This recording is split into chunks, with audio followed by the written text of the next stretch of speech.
Hey everybody, it's three guys with three things from practice number 5.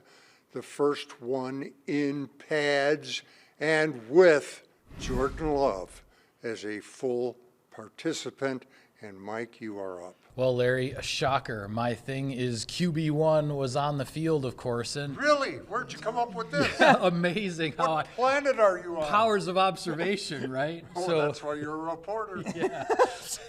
So I would say early on in practice, it looked like he was a little bit rusty and you know, things weren't exactly sharp, but boy, And then what happened? Yeah, then later on in practice, a couple of crossing routes to his receivers, and then a little sidearm flip to Romeo Doubs, and then he avoids an unblocked pass rusher and hits the check down to Josh Jacobs to make something out of nothing.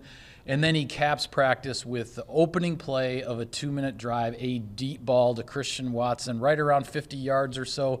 Beautiful pass, beautiful diving catch. I thought it might take Jordan Love a day or so to kind of get things going. It took him about half a practice. Wes? For me, Larry, I'm going to kind of branch off that a little bit, was just the vibe and the energy on the offensive side of the ball with Jordan Love back on the field. I think that's what really stood out to me in terms of the number one quarterback is back and how guys really elevated their play style to that. I think about Jaden Reed, even the way he was going off in this practice. He had some end arounds. He had some really tough, tight slants that he caught early on.